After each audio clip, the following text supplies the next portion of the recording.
up your favorite chair, get comfortable, wrap up in your favorite gear, turn on your air conditioner, pretend that it's wintertime.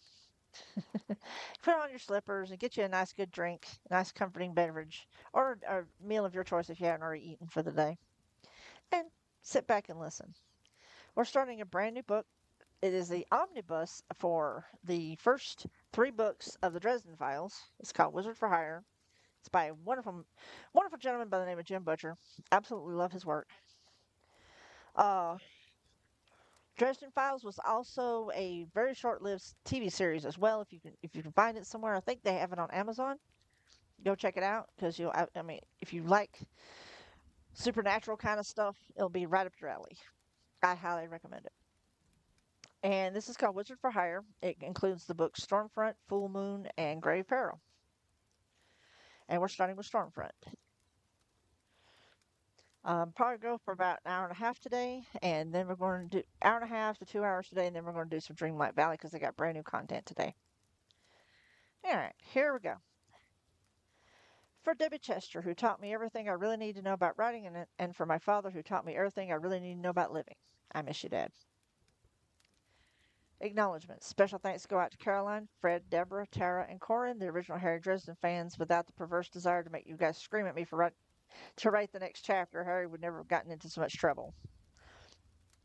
More thanks are due to Ricia Mainhart and to AJ Janshowitz, great agents and good people, and to Chris Ellie, who's just an all around neat person. Super special thanks to my son JJ, who believed his dada had written a good book even if you couldn't read it. And thank you, Shannon, for too many things to list. You're my angel. One day I will turn my socks right side out before throwing them on the bedroom floor. By the way, his wife writes too. I actually have a pre-publication publicated edition of one of her books, actually. So also too, this is also a tabletop RPG. I was actually on the ground floor of the beta testing. In the I do believe in the player's handbook for the game because it uses a fate system. I'm actually named, so I have that to my credit. Not to toot my own horn or anything like that, but chapter one. I heard the mailman approach my office door half an hour earlier than usual. He didn't sound right. His footsteps fell more heavily, jauntily, and he whistled. A new guy. He whistled his way to my office door and then fell silent for a moment. Then he laughed. And then he knocked. I wince. My mail comes through the mail slot unless it's registered. I get a really limited selection of registered mail, and it's never good news. I got up out of my office chair and opened the door. The new mailman, who looked like a basketball with arms and legs and a sunburned, balding head, was chuckling at the sign on the door glass. He glanced at me and hooked a thumb toward the sign. You're kidding, right? I read the sign. People change it occasionally and shook my head. No, I'm serious. Can I have my mail, please? Oh, so like parties and shows and stuff like that. He looked past me as though he expected to see a white tiger or possibly some skimpily clad assistants prancing around my one room office. I sighed, not in the mood to get mocked again, and reached for the mail he held in his hand. No, not like that. I don't do parties. He held on to it, his head tilted curiously. So what? Some kind of fortune teller, cards and crystal balls and things? No, I told him. I'm not a psychic. I tugged at the mail. He held on to it. What are you then? What's the sign on the door say? He says Harry. It says Harry Dresden, wizard. That's me, I confirmed. An actual wizard? He asked, grinning as though I should let him in on the joke.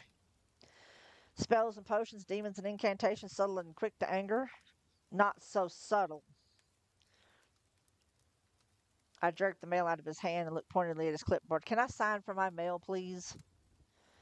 The new mailman's grin vanished, replaced with a scowl. He passed over the clipboard to let me sign for the mail. Another late notice from my landlord, and said, "You're a nut. That's what you are." He took his clipboard back and said, "You have a nice day, sir." I watched him go.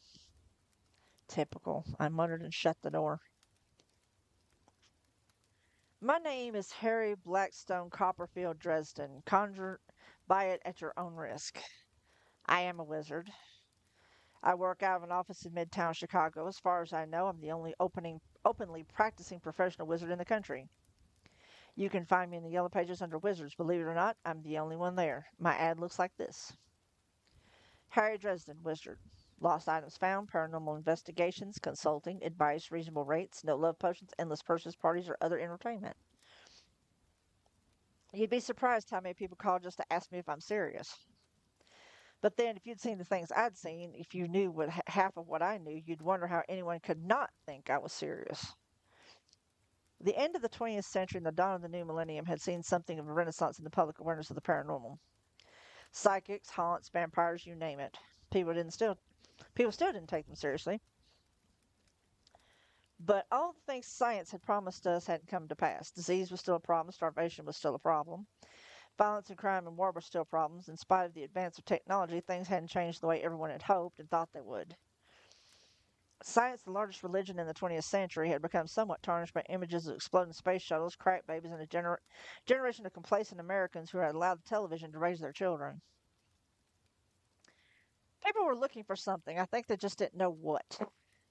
And even though they were once again starting to open their eyes to the world of magic and arcane that had been with them all the while, they still thought I must be some kind of joke. Anyway, it had been a slow month, a slow pair of months, actually.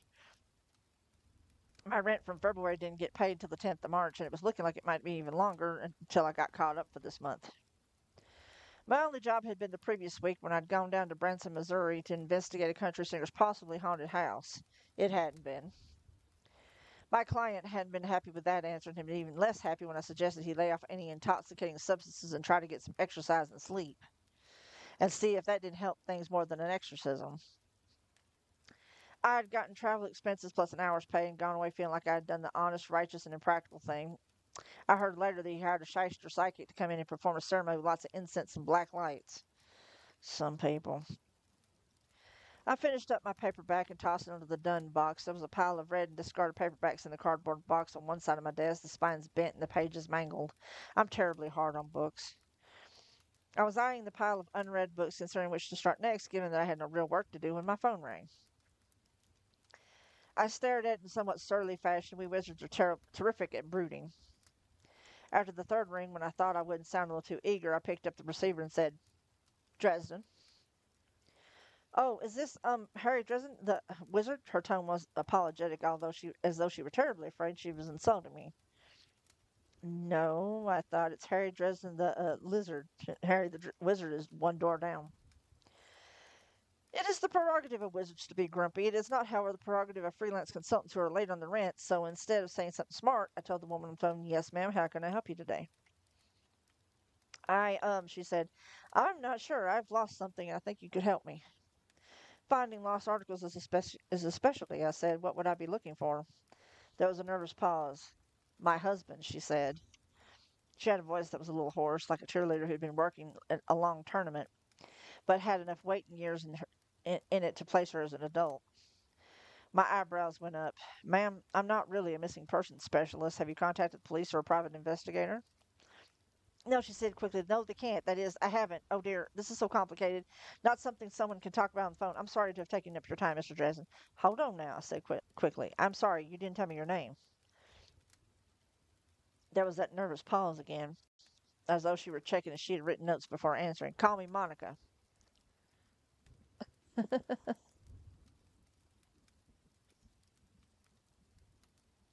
Okay.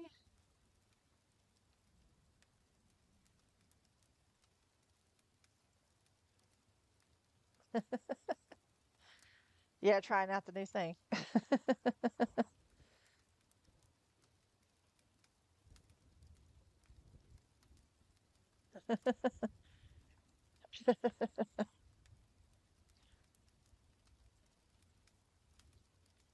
Yeah, I don't know what all that really means either.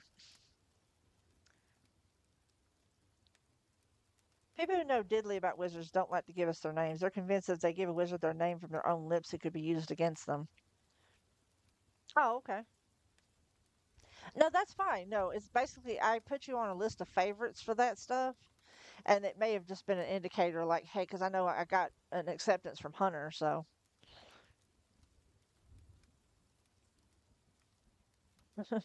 so basically what that does is that if we want to collab on a stream sometime, it basically okays it. I guess I don't know.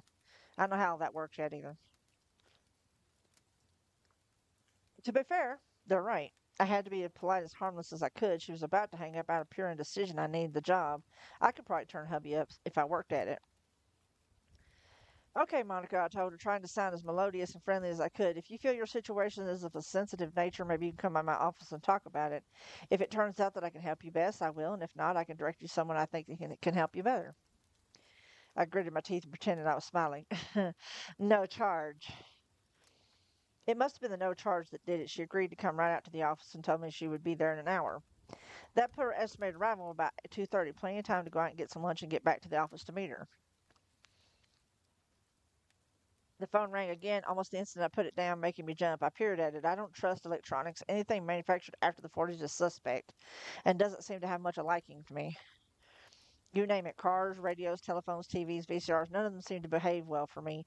I don't even like to use automatic pencils.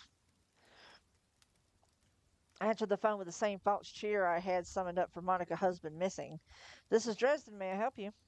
Harriet, I need you at the Madison in the next 10 minutes. Can you be there? The voice on the other end of the line was also a woman's, cool, brisk, and businesslike. Why, Lieutenant Murphy. I gushed, overflowing with saccharin. It's good to hear from you. It's been so long. Oh, they're fine. They're fine. And your family?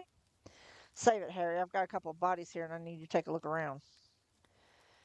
I sobered immediately. Karen Murphy was the director of special investigations out of downtown Chicago, the de facto appointee of the police commissioner to investigate any crimes dubbed unusual. Vampire attacks, troll maraudings, and fairy abductions of children didn't fit very neatly on the police report, but at the same time, people got attacked, infants got stolen, property was damaged or destroyed, and someone had to look into it. In Chicago, or pretty much anywhere in Chicagoland, that person was Karen Murphy. It was her library of the supernatural on legs. I was her library of the supernatural on legs and a paid consultant for the police department. But two bodies, two deaths by means unknown? I hadn't handled anything like that for her before. Where are you? I asked her. Madison Hotel and Tent, 7th floor. That's only a 15-minute walk from my office, I said. So you can be here in 15 minutes. Good. I said, I looked at the clock. Monica, no last name, would be here in a little more than 45 minutes. I've sort of got an appointment. Dresden, I've sort of got a pair of corpses with no leads and no suspects and a killer walking around loose. Your appointment can wait. My temper flared, does that occasionally. It can't, actually, I said. But I'll tell you what, I'll stroll on over and take a look around and be back here in time for it. Have you had lunch yet? She asked. What? She repeated the question. No, I said. Don't. There was a pause, and when she spoke again, there was a sort of greenish tone to her words.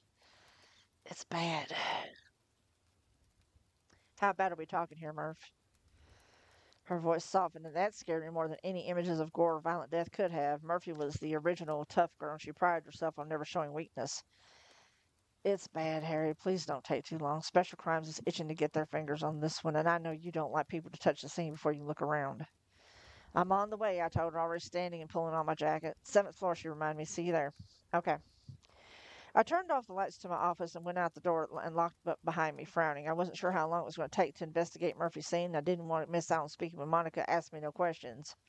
So I opened the door again, got out a piece of paper and a thumbtack, and wrote, out briefly, back for appointment at 2:30, Dresden. That done, I started down the stairs. I rarely use the elevator, even though I'm on the 5th floor. Like I said, I don't trust machines. They're always breaking down on me just when I need them. Besides which, if or someone in this town using magic to kill people two at a time, and I didn't want to get caught, I'd make sure that I'd remove the only practicing wizard the police department kept on retainer. I like my odds on the stairwell a lot better than I did in the cramped confines of the elevator. Now, here's my favorite line out of the entire series, and honestly, one of my favorite lines ever. Paranoid? Probably. But just because you're paranoid doesn't mean that there isn't an invisible demon about to eat your face. I'm going to pause right there because I know we have an ad break coming up, and I need a little bit of a refreshment. So,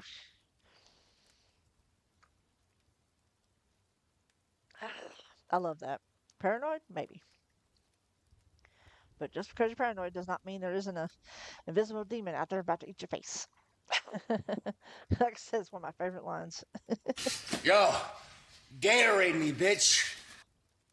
That is so cute. Oh my gosh. There's a Wolfisto plushie from Diablo 4 on the shop now. That's pretty cute.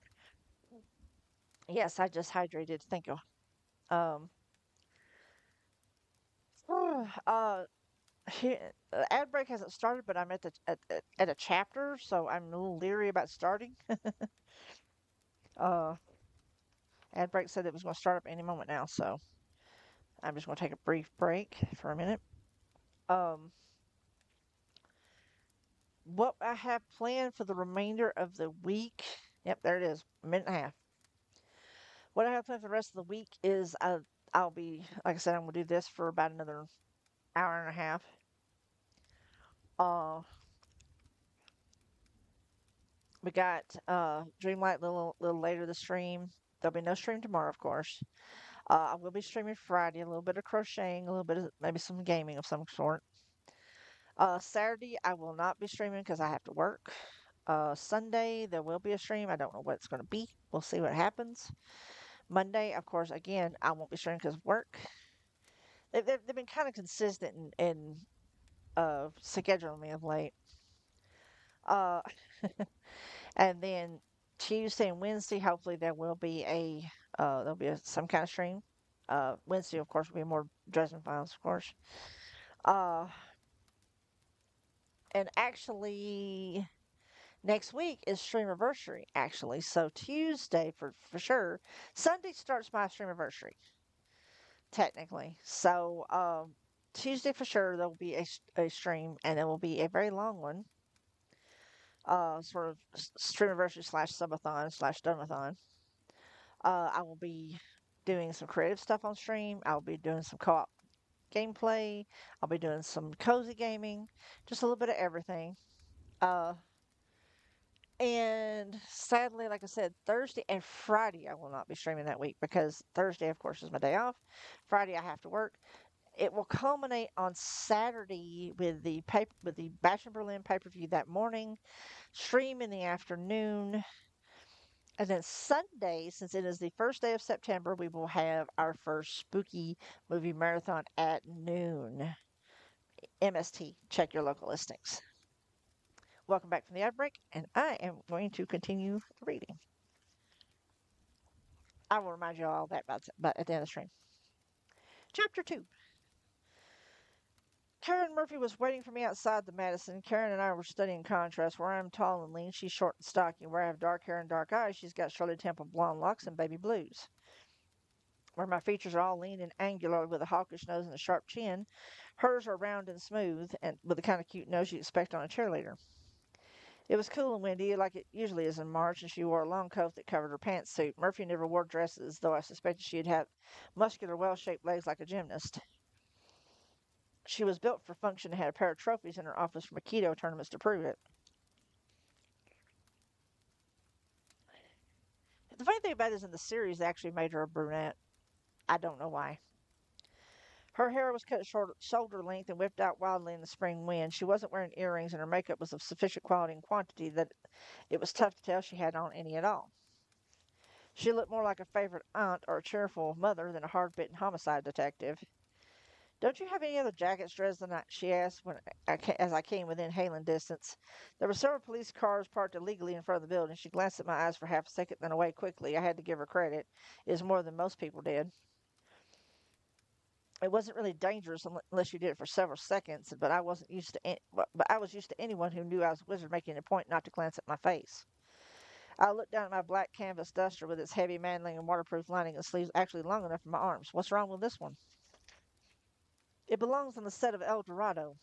By the way, that's the reason why I got the coat that I got. This book, these books, and she snorted in delicate sound from so small a woman and spun on her heel and walked toward the hotel's front doors. I caught up and walked a little ahead of her. She sped her pace, so did I. We raced one another toward the front door with increasing speed through the puddles left over from last night's rain. My legs were longer. I got there first. I opened the door for her and gallantly gestured for her to go in. It was an old contest of ours. Maybe my values are outdated, but I come from an old school of thought. I think men ought to treat women like something other than just shorter, weaker men with breasts. Try and convict me if I'm a bad person for thinking so.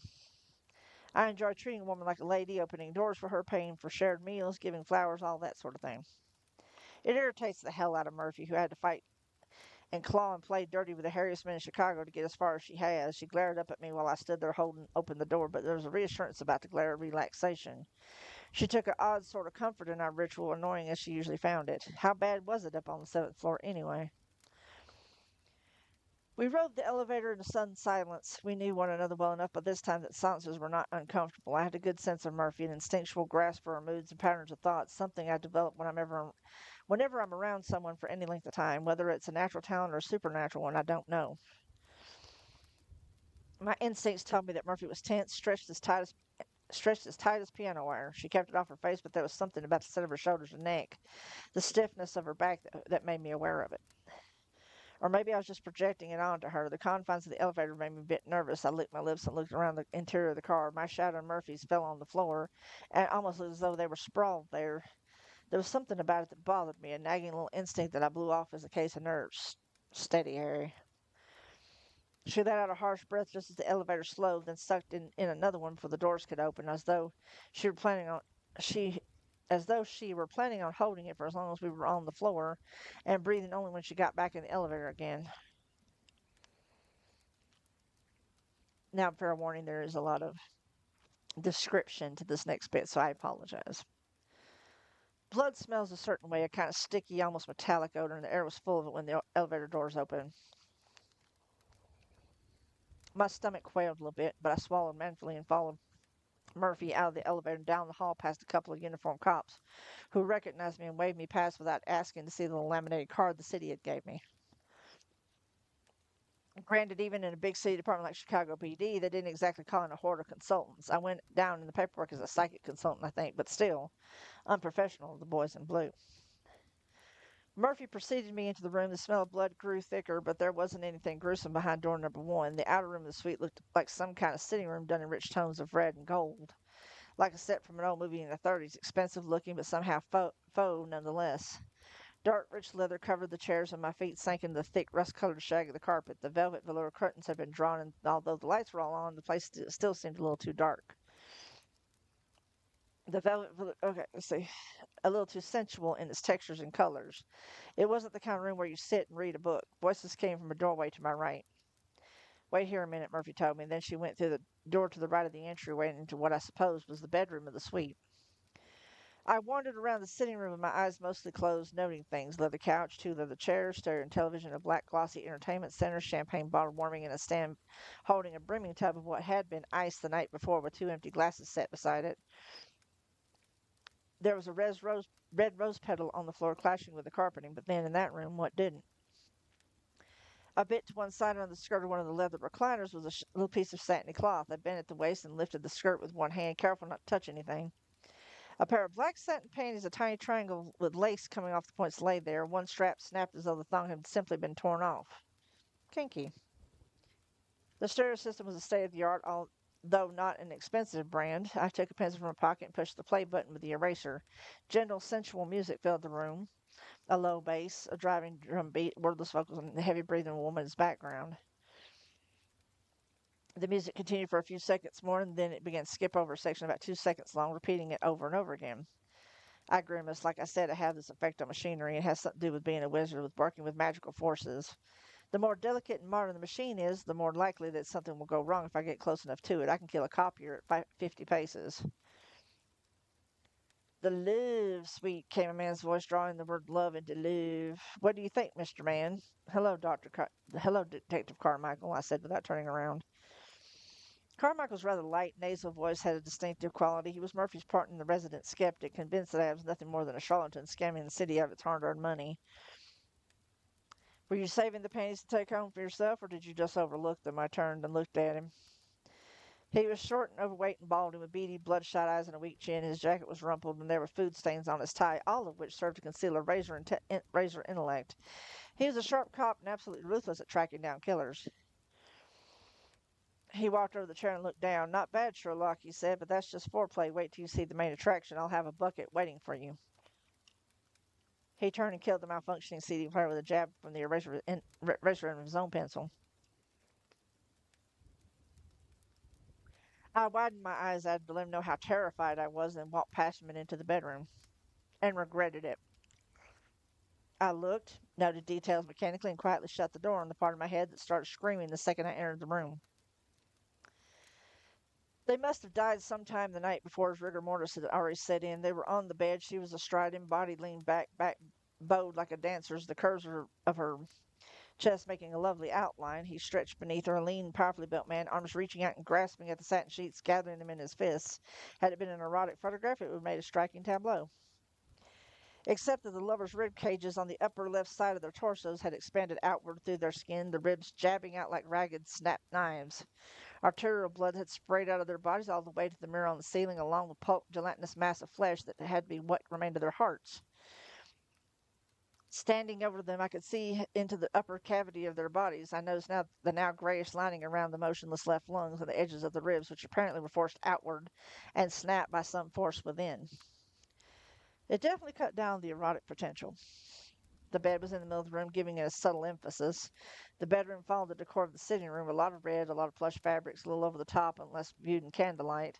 There were indeed candles and holders on the wall, now burned down to the nubs and extinguished. I stepped closer to the bed and walked around it. The carpet squelched as I did. The little screaming part of my brain, safely locked up behind doors of self-control and strict training, continued gibbering. I tried to ignore it. Really, I did. But if I didn't get out of that room in a hurry, I was going to start crying like a little girl. So I took in the details fast. The woman was in her 20s in fabulous condition. At least I thought she had been. It was hard to tell. She had hair the color of chestnuts cut in a page boy style, and it seemed dyed to me. Her eyes were only partly open, and I couldn't quite guess at their color beyond not dark, vaguely green.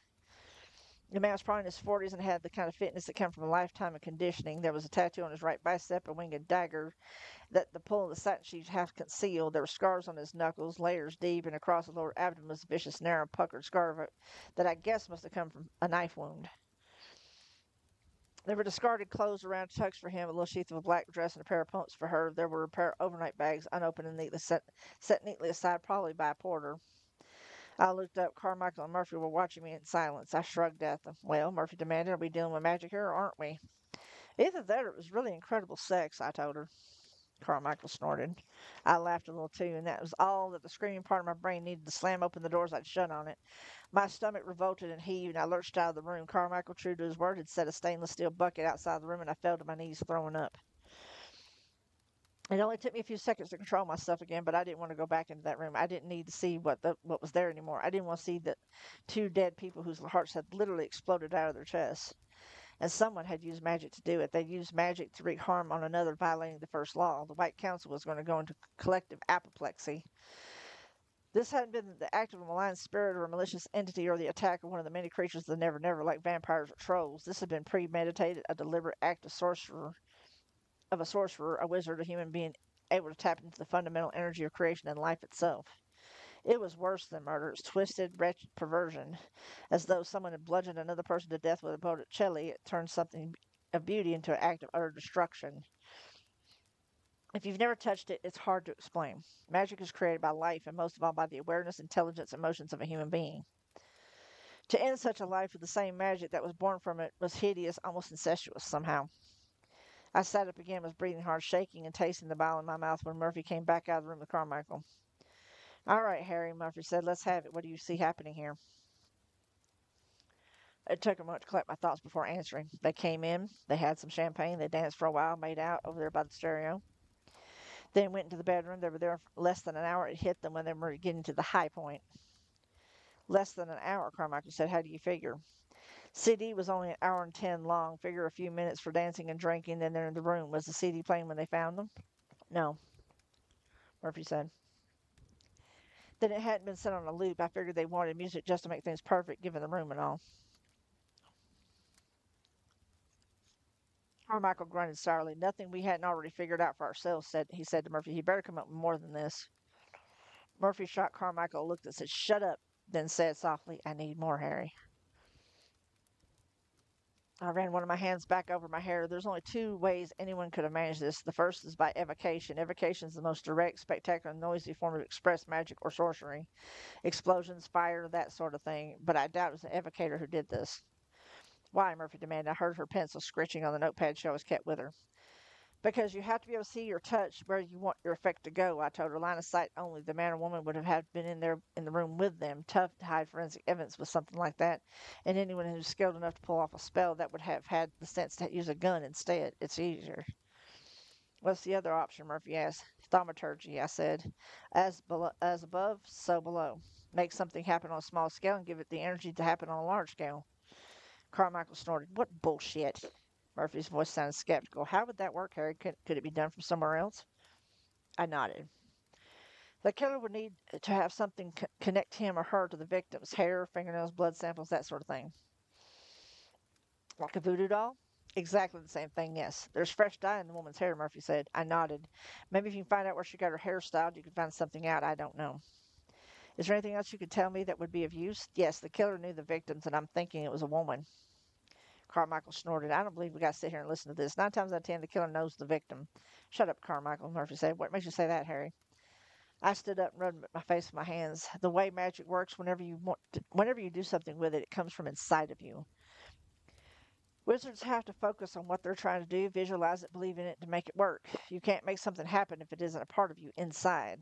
The killer could have murdered them both and made it look like an accident, but she did it this way. To get it done this way, she would have had to want them dead for very personal reasons.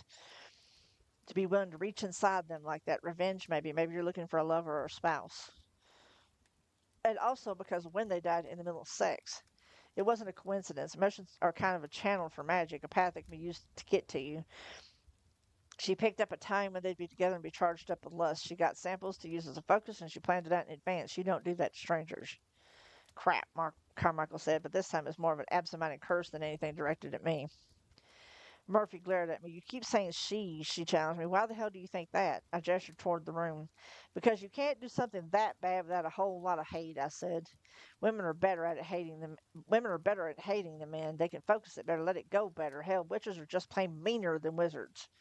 This feels like feminine vengeance of some kind to me. But a man could have done it, Murphy said. Well, I hedged. Christ, you're a chauvinist pig, Dresden. Is it something only a woman could have done? Well, no, I don't think so. You don't think so? Carmichael drawled. Some expert. I scowled at them both, angry. I haven't really worked through the specifics of what I need to do to make someone's heart explode, Murph. As soon as I have occasion, to be sure, I'll let you know. When will you be able to tell me something? Murphy asked. I don't know. I held up a hand for stalling her next comment. I can't put a timer on this stuff, Murph. It just can't be done. I don't even know I can do it at all, much less how long it would take. At $50 an hour, it better not be too long, Carmichael growled. Murphy glanced at him. She didn't exactly agree with him, but she didn't exactly slap him down either. I took the opportunity to take a few long breaths, calming myself down. I finally looked back at them. Okay, I asked, who are they, the victims? You don't need to know that, Carmichael snapped. Ron, Murphy said, I could really use some coffee. Carmichael turned to her. He wasn't tall, but he all but loomed over Murphy. Oh, come on, Murph. This guy's jerking your chain. You don't really think he's going to be able to tell you anything worth hearing, do you? Murphy regarded her partner's sweaty, beady-eyed face with a sort of frosty hauteur, tough enough to pull on someone 6 inches taller than she. No cream, 2 sugars. Damn it, Carmichael said. He shot me a cold glance, but didn't quite look at my eyes, then jammed his hands into his pants pockets and stalked out of the room. Murphy followed him to the door, her feet silent, and shut it behind him. The sitting room immediately became darker, closer with the grinning ghoul of its former chintzy intimacy dancing in the smell of the blood and the memory of the 2 bodies in the next room. The woman's name was Jennifer Stanton. She worked for the Velvet Room. I whistled. The Velvet Room was a high-priced escort service run by a woman named Bianca. Bianca kept a flock of beautiful, charming, and witty women, pandering them to the richest men in the area for hundreds of dollars an hour. Bianca sold the kind of female company that most men only see on television and the movies. I also knew she was a vampiress of considerable influence in the Never Never. She had power with a capital P. I tried to explain the Never Never to Murphy before. She didn't really comprehend it, but she understood that Bianca was a badass vampire who sometimes squabbled for territory. We both knew that if one of Bianca's girls was involved, the vampiress must have been involved somehow too. Murphy cut right to the point. What, was this part of one of Bianca's territorial disputes? No, I said, unless she's having it with a human sorcerer. A vampire, even a vamp sorcerer, couldn't have pulled off something like this outside of the Never Never. Could she be at odds with a human sorcerer? Murphy asked me. Possible, but it doesn't sound like her. She isn't that stupid. What I didn't tell Murphy was that the White Council made sure that vampires who traffic with more practitioners never lived to brag about it. I don't talk to regular people about the White Council. It just isn't done. Besides, I said, if the human wanted to take a shot at Bianca by hitting her girls, he'd been better off to kill the girl and leave the customer healthy to let him spread the tale and scare off business. Murphy said. She wasn't convinced, but she made notes of what I'd said. Who was the man? I asked her. Murphy looked up at me for a moment. She said evenly, Tommy Tom. I blinked at her to let her know she hadn't revealed the mystery of ages. Who? Tommy Tom, she said, Johnny Marcone's bodyguard. Now it made sense. Gentleman Johnny Marcone had been the thug to emerge on top of the pile after the Vargassi family had dissolved into internal strife. The police department saw Marcone as a mixed blessing after years of merciless struggle and bloody exchanges with the Vargassis. Gentleman Johnny tolerated no excesses in his organization, and he didn't like freelancers operating his city. Muggers, bank robbers, and drug dealers who were not a part of his organization somehow always seemed to get ratted out and turned in, or else simply went missing and weren't heard from again. Marcone was a civilizing influence on crime, and where he operated, it was more of a problem in terms of scale than ever before. An extremely shrewd businessman, he had a barrier of lawyers working for him that kept him fenced in from the law and behind a barricaded depositions of papers and tape recordings. The cops never said it, but sometimes it seemed like they were almost reluctant to chase him. Marcone was better than the alternative, which would be anarchy in the underworld. I remember hearing he had an enforcer. I said, I guess he doesn't anymore. Murphy shrugged. So it would seem. So what will you do next? Run down this hairstylist angle, I guess. I'll talk to Bianca and Marcone, but I can already tell you what they'll tell me. She flicked her notebook closed and shook her head, irritated. I watched her for a minute. She looked tired. I told her so. I am tired, she said. She replied. I'm tired of being looked at like I'm some sort of nutcase. Even Carmichael, my own partner, thinks I've gone over the edge in all this. The rest of the station thinks so too, I asked her. Most of them just scowl and spin their index fingers around their temples when they think I'm not looking and file my reports without ever reading them. The rest are the ones who have run into something spooky out there and they're scared shitless. They don't want to believe in anything they didn't see on Mr. Science when they were kids. How about you?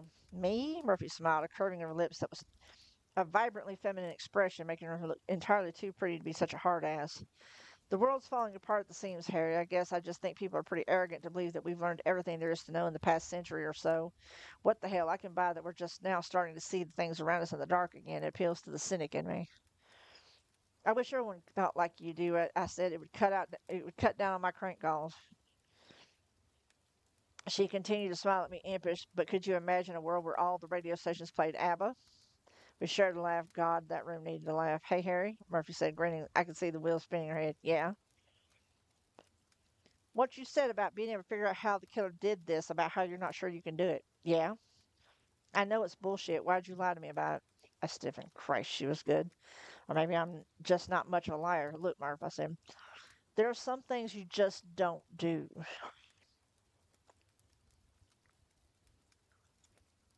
Sometimes I don't want to get into the head of the slime I go after either, but you do what needs to be done to finish a job. I know what you mean, Harry.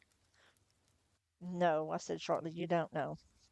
And she didn't. She didn't know about my past or the White Council, the doom of Damocles hanging over my head. Most days I could pretend I didn't know about it either. All the council needed now was an excuse, just an excuse to find me guilty of violating one of the seven laws of magic, and the doom would drop. If I started putting together a recipe for a murder spell and they found out about it, that might be all the excuse they needed. Murph, I told her, I can't try figuring the spell out. I can't go putting things together. I need to do it. You just don't understand. She glared at me without looking at my eyes. I had never met anyone who could pull that one off. Oh, I understand. I understand that I have a killer on the loose that I can't catch in the act. I understand that you know something that can help, and or you can at least find out something. And I understand that if you dry up on me now, I'm tearing your card out of the department Rolex and tossing it in the trash. Son of a bitch.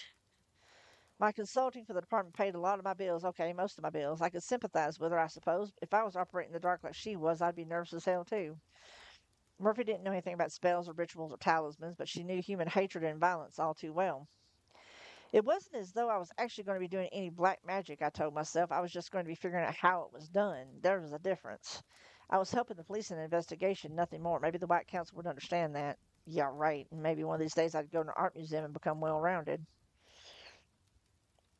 Ricky set the hook a second later. She looked at my eyes for a daring second before she turned away, her face tired, honest, and proud. I need to know everything you can tell me, Harry, please. Classic lady in distress for one of those liberated professional women. She knew exactly how to jerk my old-fashioned chains around. I gritted my teeth. Fine, I said. Fine, I'll start tonight. Whew, boy, the White Council was going to love this one. I just have to make sure they didn't find out about it. Murphy nodded and let out a breath without looking at me. Then she said, let's get out of here, and walked toward the door. I didn't try to beat her to it. When we walked out, the uniform cops were still lazing around the hall outside. Carmichael was nowhere to be seen. The guys from forensics were there standing around impatiently waiting for us to come out. Then they gathered up their plastic bags and tweezers and lights and things and filed past us into the room. Murphy was brushing at her wind-blown hair with her hand while we waited for the ancient elevator to take its sweet time getting up to the seventh floor. She was wearing a gold watch, which reminded me, oh, hey, I asked her, what time is it? She checked 2:25. Why? I breathed out a curse and turned for the stairs. I'm late for my appointment. I fairly flew down the stairs. I've had a lot of practice that them after all and hit the lobby at a jog. I managed to dodge a porter coming from the front doors with an armload of luggage and swung out onto the sidewalk at a lope. I have long legs that eat a lot of ground. I was running into the wind, my black duster billowing out behind me. It was several blocks to my building. After covering half of them, I slowed to a walk. I didn't want to arrive at my appointment with Monica missing man, puffing like bellows with my hair wind blowing my face streaming with sweat.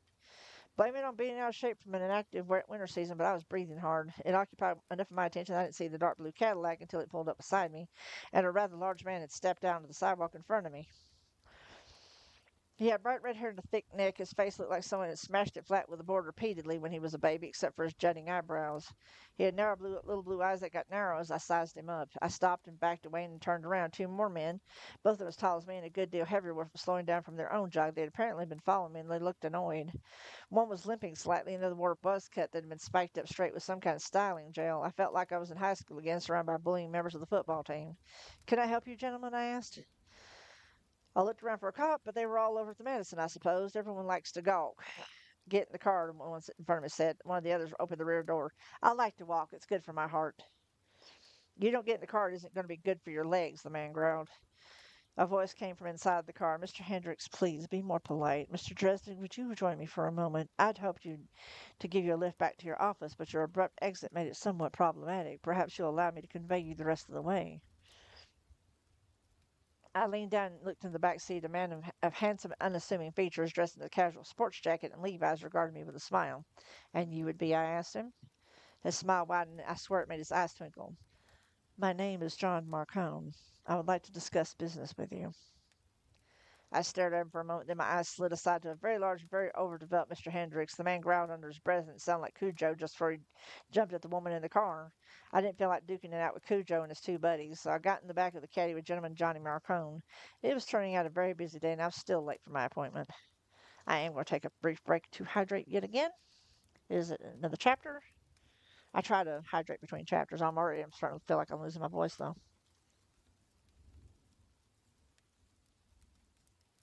I may not make it as long as I thought. I'm having sinus issues, and some of that's actually translating into that, sadly. Oh, I'm going to leave that up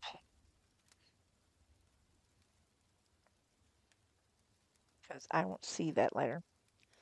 I'll stretch a little bit.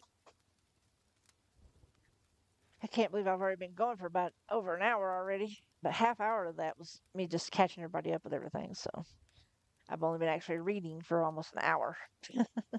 And I may not get further. I may do one more chapter and end it, sadly, because my voice is starting to run low, I'm afraid. I don't know why it's running low. Haven't used it much today.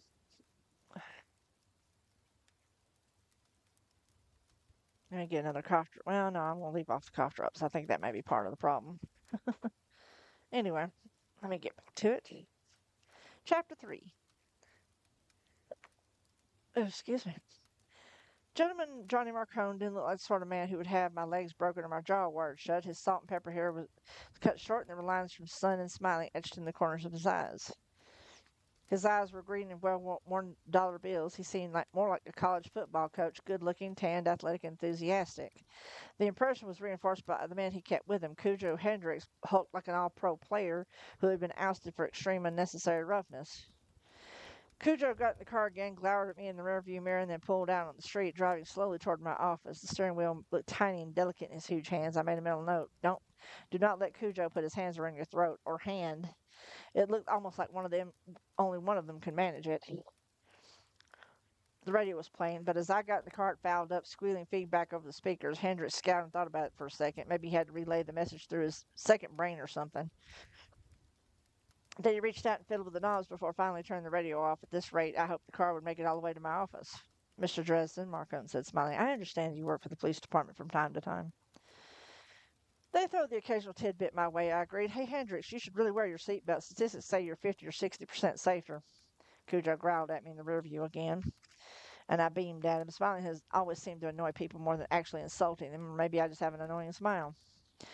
Marcone seemed somewhat put off by my attitude. Maybe I really liked Francis Ford Coppola, and I didn't have a godfather. I do have a godmother, and she isn't inevitably perhaps a fairy, but that's another story. Oh, there's an ad break. One moment while we do the ad break. There was no warning for this one, so I would not have started the chapter. Ugh. Why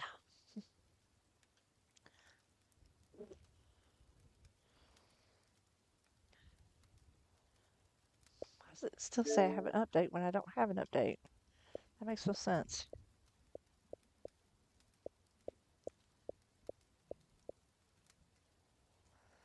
But we do have the ad break is going on for about another 50 seconds, and we shall return to the book at hand. Ooh, I'm rubbing my eyes to kind of get all the dust off my eyelashes. Apparently, I have dusty eyelashes today. And for that, I apologize. But tomorrow, I actually get to start my pool workout, which is really cool.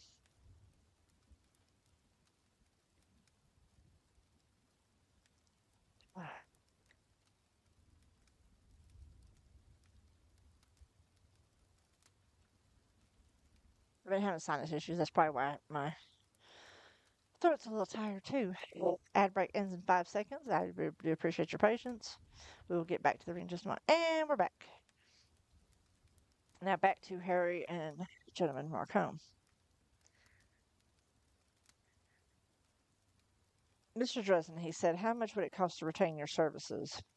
That may be wary. What would someone like Marcone want me for? My standard fee is $50 an hour plus travel expenses, I told him, but it can vary depending on what you need done. Marcone nodded along with my sentences as if encouraging me to speak. He wrinkled up his face as if carefully considering what he would say and taking my well-being into account with grandfatherly concern. How much would it set me back to have you not investigate something? You want to pay me not do something? Let's say I pay you your standard fee. That comes out to 1400 a day, right? 1200 actually, I corrected him. He beamed at me. An honest man's a rare treasure. 1200 a day. I wish I could get paid 1200 a day. I'm in the wrong business. I could pay my rent in one day. That'd be awesome. Let's say I pay you for 2 weeks worth of work, Mr. Dresden. You take some time off, go catch a few movies, get some extra sleep, that sort of thing. Let's see. Let's see, 1200 a day. It's seven. Oh, Jesus, they're asking me to math. um, some seven, $8,400. No, that's good. That's a lot of money. I'd be like, yep, I'd do it. I eyed him, and for more than $1,000 a day, you want me to do nothing, Mr. Dresden. Marcone smiled. Nothing at all. Just relax, put your feet up, and stay out of Detective Murphy's way. Aha! Marcone didn't want me looking into Tommy Tom's murder. Interesting. I looked out the window and squinted my eyes as though thinking about it. I've got the money with me, Marcone said. Cash on the spot. I'll trust you to fulfill your end of the deal, Mr. Dresden. You come highly recommended for your honesty. I don't know, John. I'm kind of busy to be accepting any more accounts right now. The car was almost to my office building. The car door still unlocked. I hadn't worn my seatbelt either, just in case I needed to throw the door open and jump out. See how I think ahead? That's wizardly intellect and paranoia. Marcone's smile faltered. His expression became earnest. Mr. Dresden, I am quite eager to establish a positive working relationship here. If it's the money, I can offer you more. Let's say double your usual fee. That's over $16,000. Dude. I'm just sitting here going, I mean, everybody has a price, just saying. He steepled his hands in front of him as he talked, half turning toward me. My God, I kept expecting him to tell me to go out there and win one for the Gipper. He smiled. How does that sound? It isn't the money, John, I told him. I lazily locked my eyes onto his. I just don't think it's going to work out. To my surprise, he didn't look away. To those who deal in magic learn to see the world in a slightly different light than everyone else. You gain a perspective you had never considered before, a way of thinking that you would never have occurred to you without exposure to things a wizard sees and hears. When you look into someone's eyes, you see them in that other light, and just for a second, they see you in the same way. Marcone and I looked at one another. And that, I don't know, I'm going to read this and then I'll elaborate. He was a soldier, a warrior. Behind that relaxed smile and fatherly manner, he was going to get what he wanted, and he was going to get in the most efficient way possible. He was a dedicated man, dedicated to his goals, dedicated to his people. He never let fear affect him. He made a living on human misery and suffering, peddling in drugs and flesh and stolen goods, but he took steps to minimize that suffering because it was simply the most efficient means of running his business. He was furious over Tommy Tom's death, a cold and practical kind of fury that his rightful dominion had been invaded and challenged. He intended to find those responsible and deal with him in his own way, and he didn't want the police interfering. He had killed before and would again, and it would all mean nothing more to him than a business transaction than paying for groceries in the checkout line. It was a dry and cool place inside Johnny Marcone, except for one dim corner.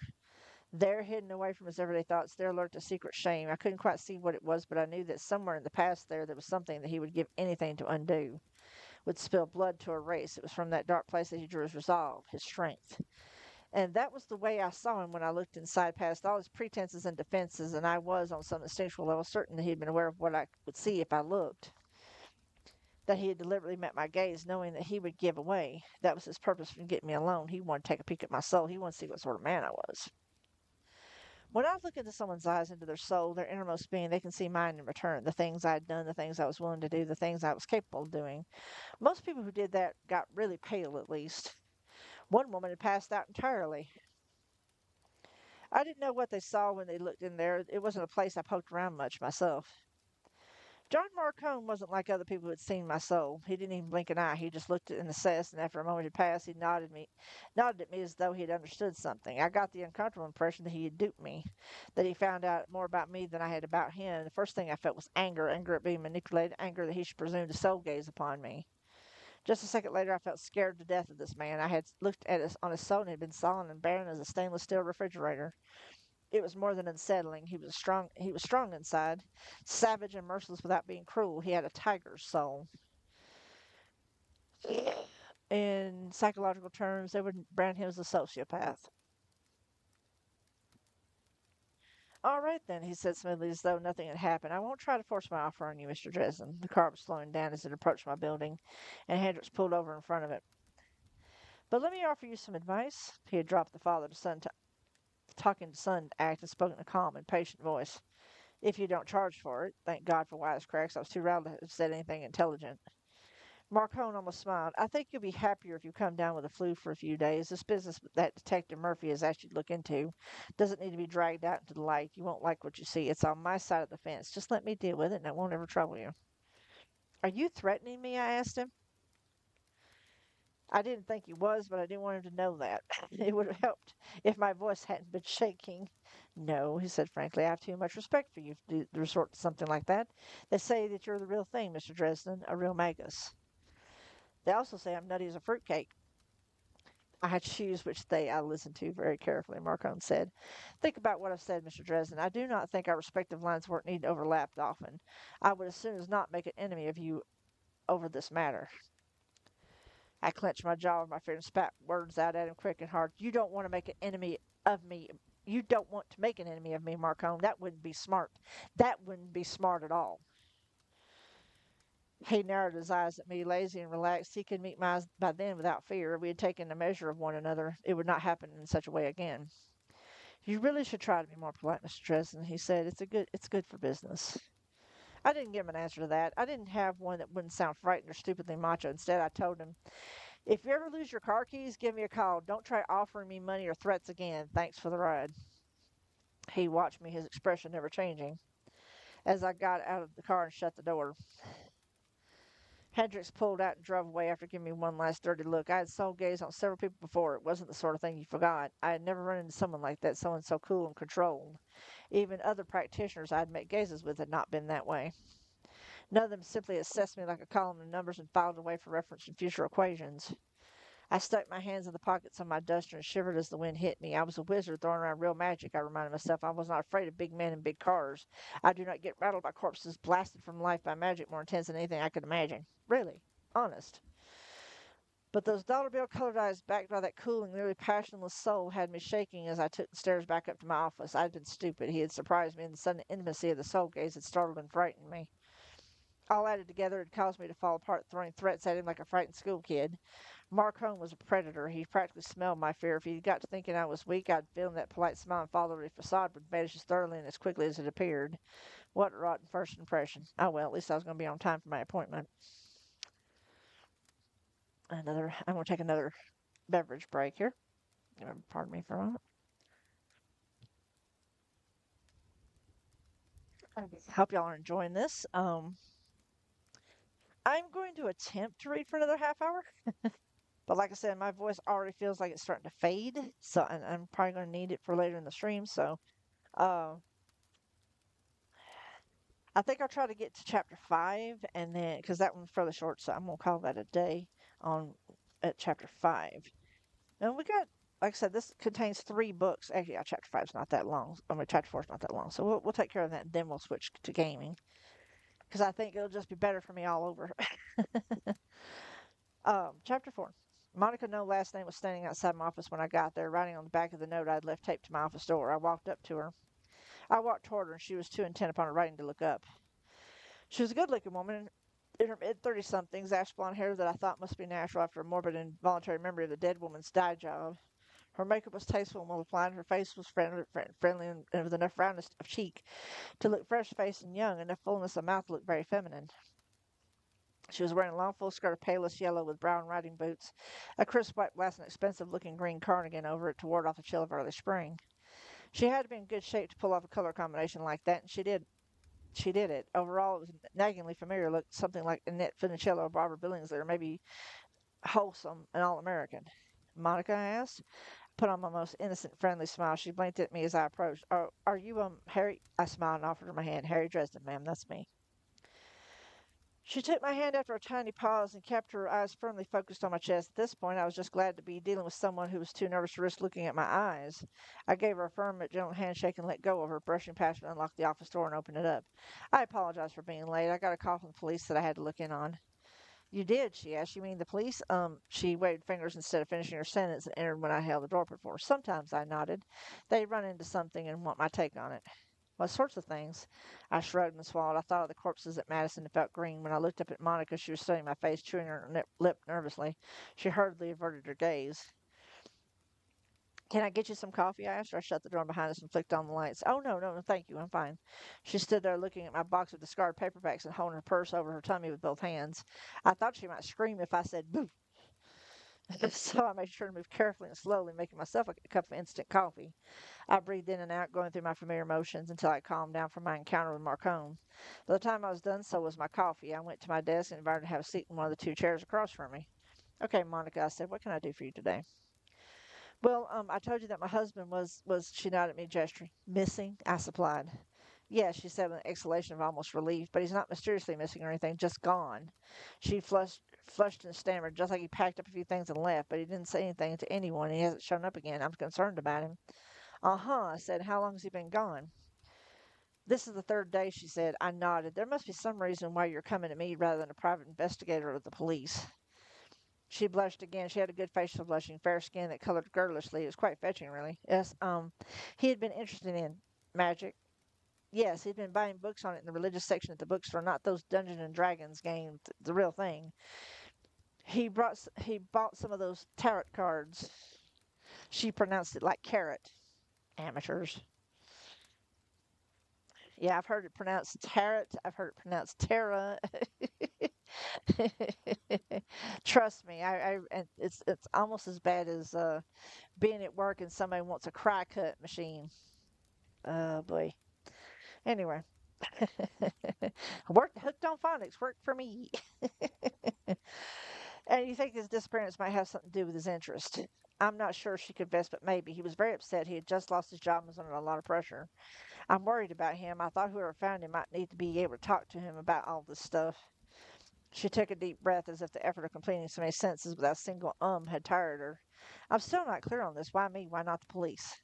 Her knuckles whitened on her purse. He packed a bag, Mr. Dresden. I think the police will assume he left his wife and his children. They won't really look, but he didn't. He's not like that. He only wants to make a good life for us, really, and that's all he wants. I frowned at her, nervous that maybe hubby has run out on you after all, dear. Even so, I said, why come to me? Why not a private investigator? I know a reliable man if you need one. Because you know about, she gestured fitfully, about magic, I said. Monica nodded. I think it might be important. I mean, I don't know, but I think it might. Where did he work? I asked her. When I spoke, I got a pad of paper out of my pocket, jotted down a few notes. Silver Company, she told me. They're a trading company. They look at good markets for products and advise companies where they can best spend their money. Uh-huh, I said. What's his name, Monica? She swallowed, and I saw her twitching, trying to think of something to tell me other than his real name. George, she supplied at last. I looked up at her. She was staring furiously down at her hands. Monica, I said, I know this must be really hard for you. Believe me, man, there are plenty of people who are nervous when they come into my office, but please hear me out. I'm not out to hurt you or anyone else. What I do to help people. It's true that some of the right skills could use your names against you, but I'm not like that. I borrowed a line from Johnny Marcone. It isn't good business. She gave a nervous little laugh. I feel so silly, she confessed, but there's so many things I've heard about. Wizards, I see. I put my pencil down and steepled my fingers in wizardly fashion. The woman was nervous and had certain expectations. I might ease her fears a little if I fulfilled some of them. I tried not to look over her shoulder at the calendar I had hanging on the wall and the red circle around the 15th of last month. Late rent, need money. Even with the fee from today and what I would make in the future, it would take the city forever to pay up. Besides, I could never resist going to the aid of a lady in distress, even if she wasn't completely 100% sure that she wanted to be rescued by me.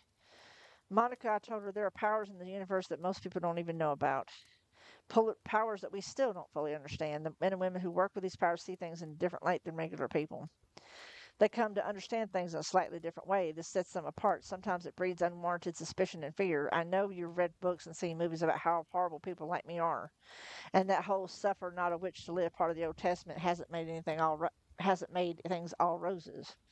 But we really aren't any different from anyone else. I gave her my best smile. I want to help you, but if I'm going to do that, you're going to have to give me a little trust.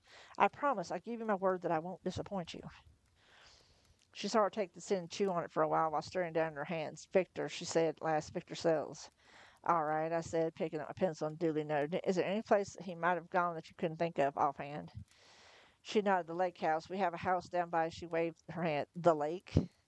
She beamed at me, and I reminded myself to be patient. In Lake Providence, over the state line around Lake Michigan, it's beautiful up there in the autumn.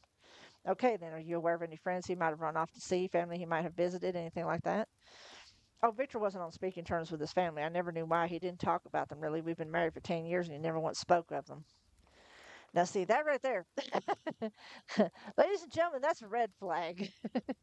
If they've never talked about their family, even in disparaging terms, you got to wonder what the hell's up, just in general. Because even if people don't get along with their family, they're at best have to actually talk bad about them, if nothing else. Okay, I said, noting that down too. Friends then? She fretted her lip, a gesture that seemed familiar to her. Not really. He was friends with his boss and some people at work, but after he was fired, I said, I understand. I continued writing things down, drawing bold lines between thoughts to separate them. I spilled over onto the next page before I was finished writing down the facts and my observations about Monica. I like to be thorough about this kind of thing. Well, Mr. Dresden, she asked, can you help me? I looked over the page and nodded. I think so, Monica. If possible, I'd like to see these things your husband collected, which books and so on. It would help if I had a picture of them, too. I might like to take a look around your house at Lake Providence. Would that be all right? Of course, she said. She seemed relieved, but at the same time even more nervous than before. I noted down the address of the lake house and brief directions. You're aware of my fees, I asked her. I'm not cheap. It might be costly for you to it might be less costly for you to hire someone else. We've got quite a bit of savings, Mr. Dresden, she told me. I'm not worried about the money. That seemed an odd statement from her at the time, attitude in her generally nervous manner.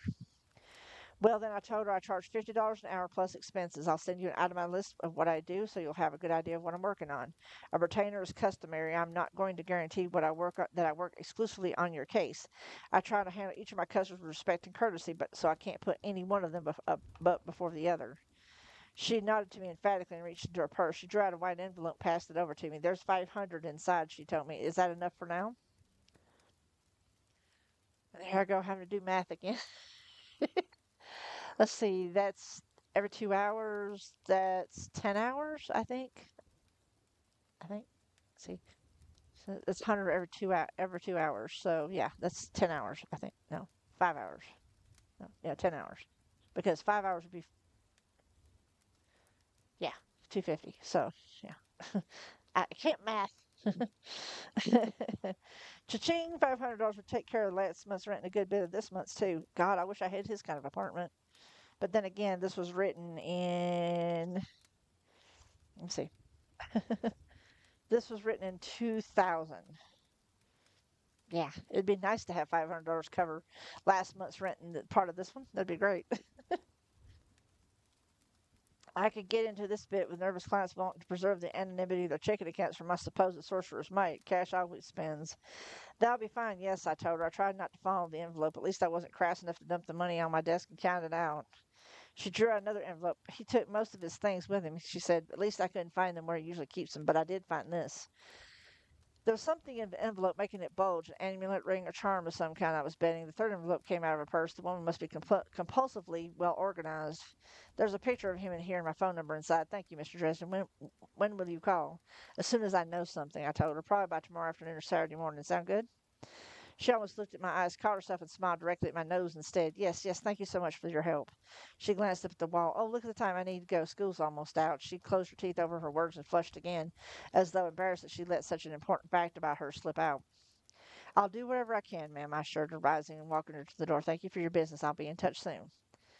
She said her goodbyes, never looking at me in the face, and fled out the door. I shut it behind her and went back to the envelopes. First, the money. It was all in 50s, which always look a little new even when they're 10 years old because they get so little circulation. There were 10 of them. I put them in my wallet and trashed the envelope.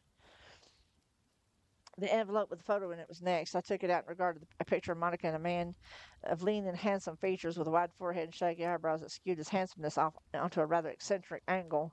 His smile was whiter than white, and his skin had the smooth, dark tan of someone who spends a lot of time in the sun, boating maybe. It was a sharp contrast against Monica's paleness. Victor Sells, I presumed. The phone number was written on a plain white index card that had been neatly trimmed down to fit inside the envelope. There was no name or area code, just a 7-digit number. I got out my cross-listing directory and looked it up. I noted that down as well and wondered what woman had expected to accomplish by only giving out first names when she had been going to hand me a dozen other ways of finding out in any case. It only goes to show that people are funny when they're nervous about something. They say screwy things, make odd choices, which in retrospect they feel amazingly foolish for making.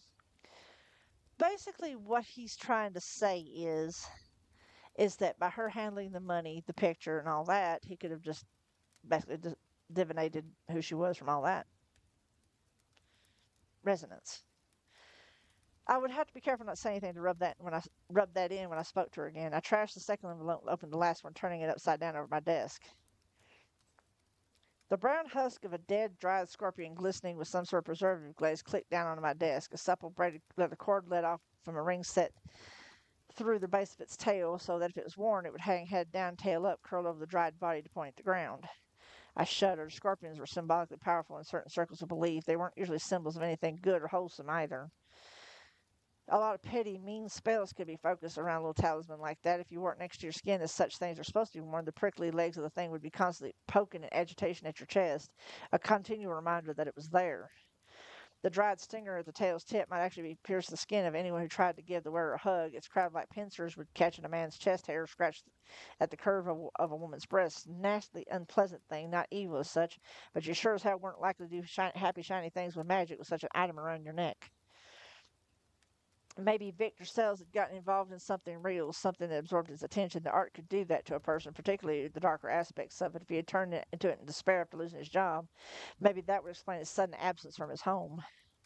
A lot of sorcerers or wannabe sorcerers secluded themselves in the belief that isolation would increase their ability to focus their magic. It didn't, but it did make it easier for weaker, untrained mind to avoid distraction. Or maybe it wasn't even a true talisman. Maybe it was just a curiosity or souvenir from some visit south to the southwest. There wasn't any way for me to tell if it was indeed a device used to improve the focus and direction of magical energy, short of actually using it to attempt a spell. And I really didn't want to be using such a dubious article for a variety of good reasons. I would have to keep this little unbeauty in mind as I tried to run this man down. Well, it might mean nothing. On the other hand, it might not. I looked up at the clock 3:15. There was time to check with the local morgues to see if they had turned up any likely John Does who knew my search might be over before the day's end, and then to get to the bank to deposit my money and fire off a check to my landlord. I got out my phone book and started calling up hospitals. Not really my routine line of work, but not difficult either, except for the standard problems I had using the telephone: static, line noise, other people's conversations being louder than mine. If something can go wrong, it will.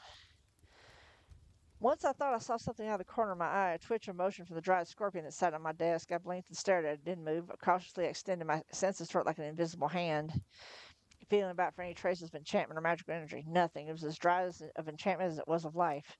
Never let it be said that Harry Dresden is afraid of a dry, dead bug. Creepy or not, I wasn't going to let it ruin my concentration, so I scooped up with the corner of the phone book and popped it in the drawer of my desk. Out of sight, out of mind. So I have a problem with creepy, dead, poisonous things. So sue me. All right, let me look at 5 here. Let's see.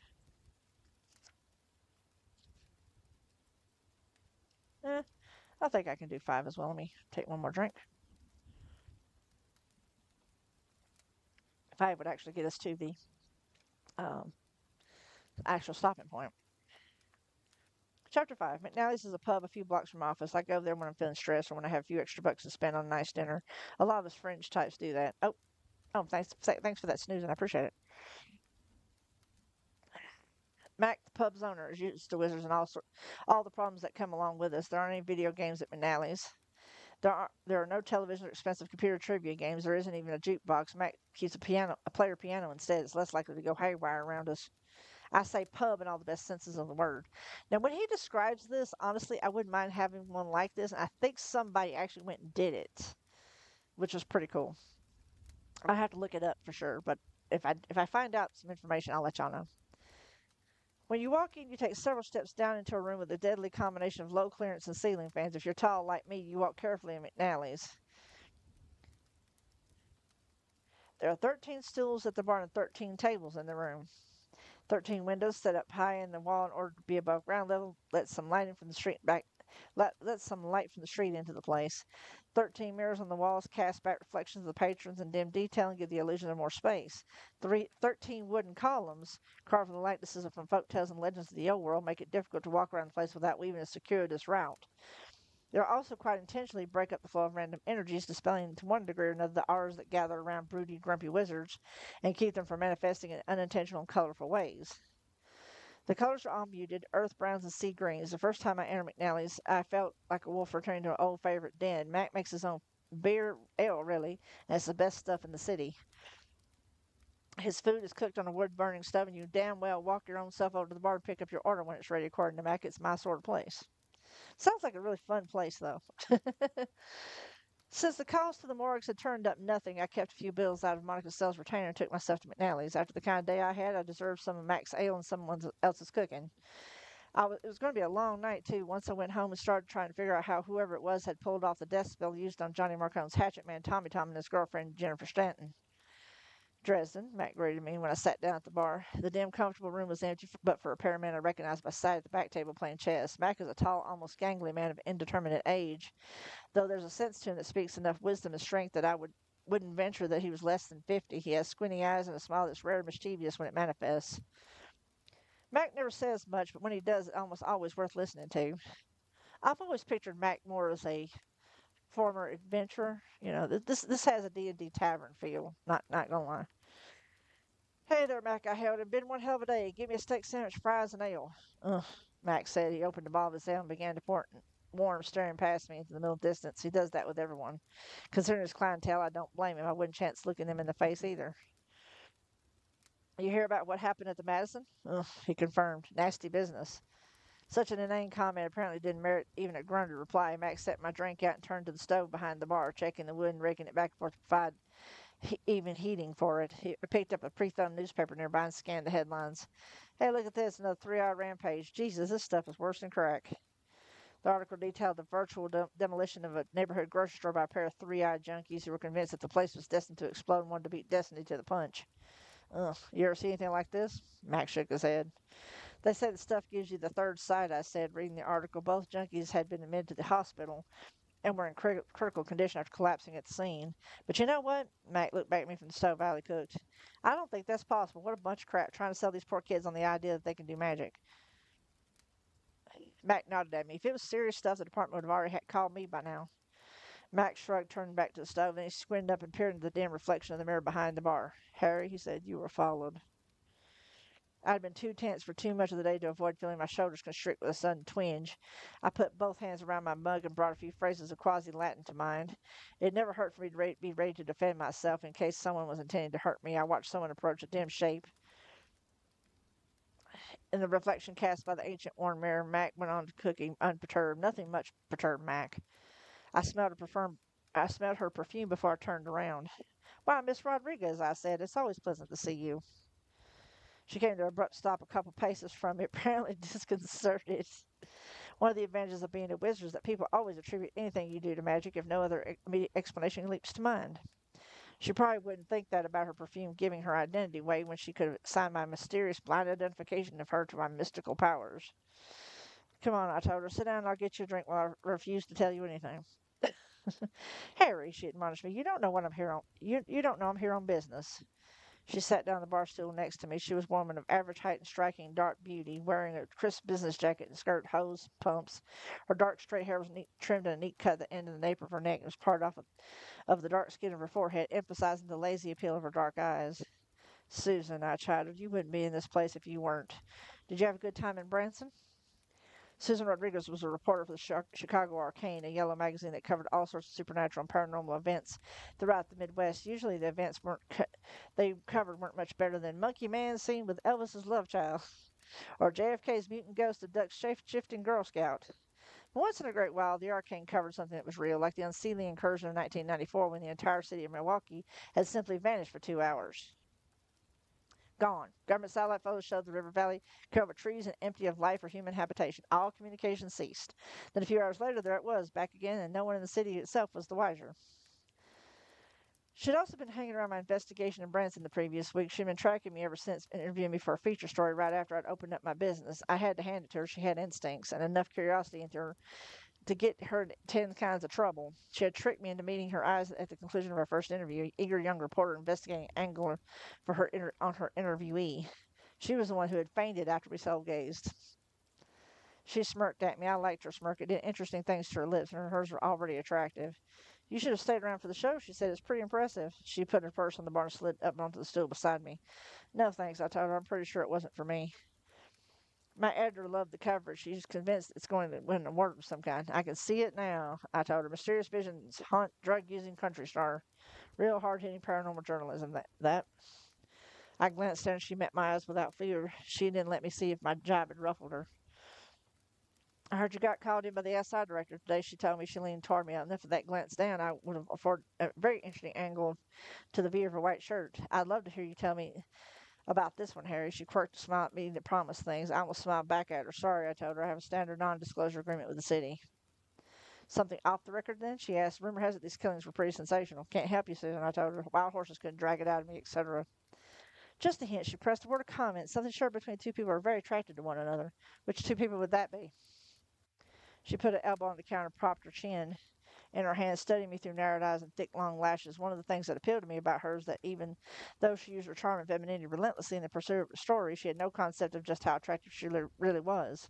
I'd seen that when I looked within her last year. "Harry Dresden," she said, "you're a thoroughly maddening man." Her eyes narrowed a bit further. "You didn't look down my blouse even once, did you?" she accused. I took a sip of my ale and beckoned Mac to pour her one as well. He did. Guilty. "Most men are off balance by now," she complained. "What does it take with you anyway, Dresden?" "I am pure of heart and mind," I told her. "I cannot be corrupted." She stared at me in frustration for a moment. Then she tilted back her head to laugh. She had a good laugh, too, throaty and rich. I did look down at her chest when she did that, just for a second. A pure heart and mind only takes you so far. Sooner or later, the hormones have their say, too. I mean, I'm not a teenager or anything anymore, but I'm not exactly an expert in things like this either. Caught an overwhelming interest in my professional career, but I've never had much time for dating or the fair sex in general. And when I have, it hasn't turned out too well. Susan was a known quantity. She was attractive, bright, appealing. Her motivations were clear and simple, and she was honest in pursuing them. She flirted with me because she wanted information as much as because she thought I was attractive. Sometimes she got it, sometimes she didn't. This one was way too hot for Susan and the Arcane to touch, and if Murphy heard I tipped someone off about what happened, she'd have my heart between two pieces of bread for lunch. "I'll tell you what, Harry," she said. How about if I ask some questions, you just answer them with a yes or no?" "No," I said promptly. Damn it, I'm a poor liar. Didn't take a reporter with Susan's brains to tell it. Her eyes glittered with cheerfully malicious ambition. "Was Tommy Tom murdered by a paranormal being or means?" "No," I said again stubbornly. No, he wasn't, Susan asked, or no, it wasn't a paranormal being. I glanced at Mac as though to appeal for help. Mac ignored me. Mac doesn't take sides. Mac is wise. No, I'm not going to answer questions, I said. Did the police have any leads, any suspects? No. Are you a suspect yourself, Harry? Disturbing thought. No, I said, exasperated. Susan, would you mind having dinner with me Saturday night? No, I went to her. What? She smiled at me, leaned over and kissed me on the cheek. Her lips that I admired so much felt very, very nice. Super, I said. I'll pick you up at your place, say around 9. Did I just miss something? I asked her. She nodded, dark eyes sparkling with humor. I'm going to take you to a fantastic dinner. Have you eaten at the pump room at Ambassador East? I shook my head. Steaks you wouldn't believe, she assured me, in the most romantic atmosphere. Jackets and tie required. Can you manage? Yes, I said carefully. This is the answer to the question of whether or not I will go out with you, right? I mean, pause there for a second. I got an ad break for a minute and a half.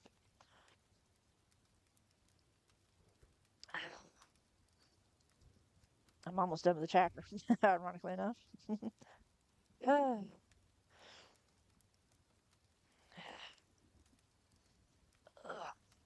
Take a little stretch break too. A little side to side, you know.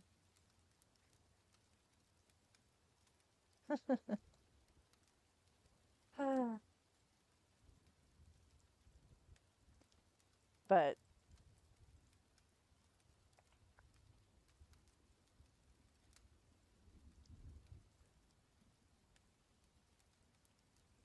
hmm,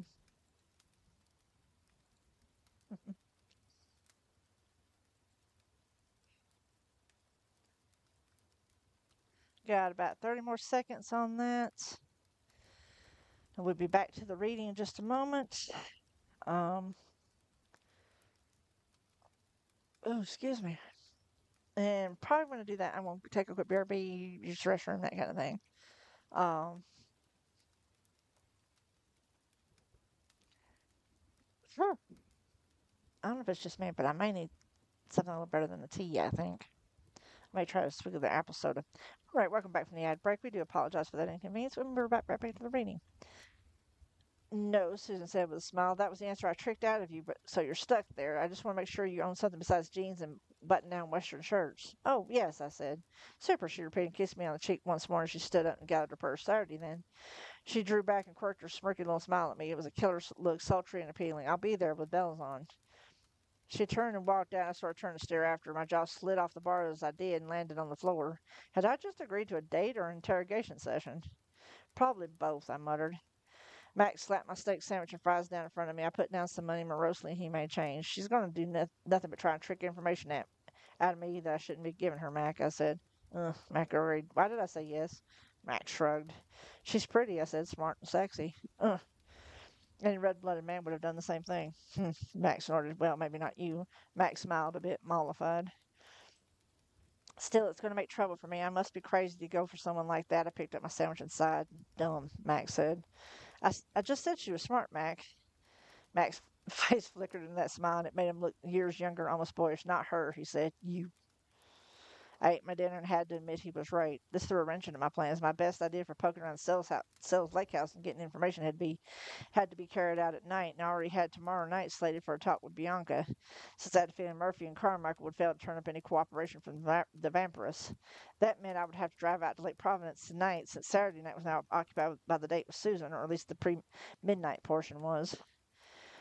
My mouth went dry when I considered that maybe the rest of the night might be occupied too. One never knew. She had dizzied me and made me look like an idiot, and she was probably going to trick me out of try every trick she knew to drag more information out of me for Monday's morning release of the Arcane. On the other hand, she was sexy, intelligent, at least a little attractive to me, so that indicated that more might happen than just talking dinner, didn't it? The question was, did I really want that to happen? I've been a miserable player in relationships ever since my first love went sour. I mean, a lot of teenage guys fall for their first relationships. Not many of them murder the girl involved. I shied away from that line of thought lest it bring up too many old memories. I left McNally's after Mac had handed me a doggy bag with a grunt of Mister by way of explanation. The chess game in the corner was still in progress, both players puffing up a sweet-smelling smog cloud from their pipes. I tried to figure out how to deal with Susan while I walked out to my car. Did I need to clean up my apartment? Did I have all the ingredients for the spell I would cast at the lake house later tonight? Would Murphy go through the roof when I talked to Bianca? I could still feel Susan's kiss lingering on my cheek as I got in the car. I shook my head, bewildered. They say we wizards are subtle, but believe me, we've got nothing at all on women. All right. I'm going to pause there. That's going to be it for the reading for today. Next week we will read some more. Hopefully my voice will be in better shape. I will not be running on 5 hours sleep. I'll take a little bit of a stretch there. I'll try my apple soda, see if it goes down any better. I'm very casual about my reading. Usually I would have taken up 2 hours like this, but sadly about an hour and a half of this is the actual reading portion. I'm actually going to look something up right quick. Uh, make, ah, oh, interesting. Okay. Oh, there's actually a McNally's bar in Chicago. Wow. I might have to go look that up. Uh, when we get moved out there. Dining in Dresden, Chicago.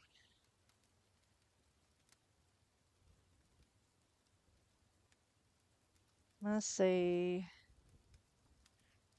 So there's a couple places I found listings for that could fit, none of which are underground, but these are the following ones I had a chance to stop by. There's the Duke of Perth, which has the cave-like interior. It's a Scottish pub. Muted sea green and blue hues, trimmed by rows of stained hardwood, tastefully adorned with antiques. Uh, very much a very Scottish pub with Scottish things like haggis and what have you. And then there's Miller's Pub. The Loop Dwayne Toad restaurant is an excellent place for lunch after turning downtown. Attractions like Millennium Park, the Orange to Chicago, and Chicago Pedway. It looks the interior looks like Mac's place if he had partnered with Disney and ESPN to open another location for the tourists. um, but apparently there are there's actually McNally's Pub in Chicago, Illinois, according to that. Wonder if they get a lot of people in wanting to see want to see if that's the same bar. But anyway, I am going to do a quick swap over. I'm going to take a quick little break, and I will be back in just a few minutes.